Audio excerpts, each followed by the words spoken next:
The following opinions are solely those of BoatTEST.com and its test captain.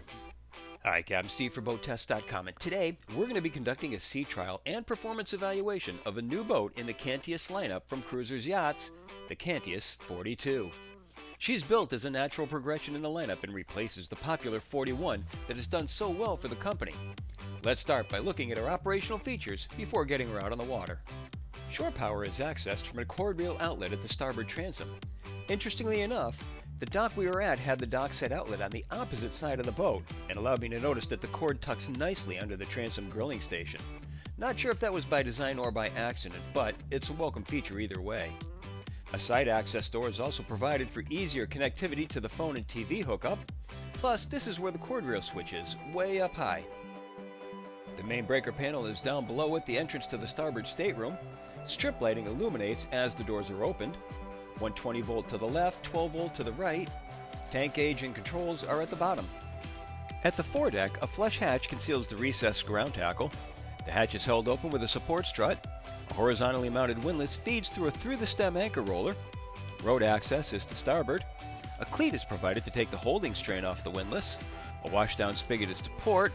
Foot control switches are in the deck just behind and to starboard. A remote spotlight is just ahead. The engine room is accessed by pulling back the cockpit snap-in carpet and lifting a deck hatch. The focal point being the twin IPS 500 engines. Service points, including the fuel filters, are to the center walkway, and notice the vibration-absorbing motor mounts. The pods are directly driven from the aft sides, and we can see the cord reel to starboard. There are fuel tanks to either side. To the forward end is the 14 kW generator. The battery banks with master battery switches are just above, and the hot water heater is alongside. The helm is starboard mounted and embraces the glass dash concept, leaving analog gauges out of the equation. A Lexan panel houses twin 12-inch displays. A lower carbon fiber panel houses the climate control. Nice to see that conveniently located. This section also has the spotlight control, a beverage holder, and stereo connectivity. The compass is mounted on the steering wheel hump. To the right are all the electrical switches grouped for easy ID. Below and left is the VHF. The wheel is mounted to a tilt base. To the right are the ignitions. And on a sub-panel are the digital engine controls with its control buttons easily accessible. Then the trim tab rockers, and this one does not include LED indicators. The IPS joystick also has its set of controls, and just behind is the grid controller for the forward displays, so we can operate those while still sitting back in the helm seat. That seat includes a flip bolster and flip armrest. Storage is underneath. A fixed footrest includes non-skid strips.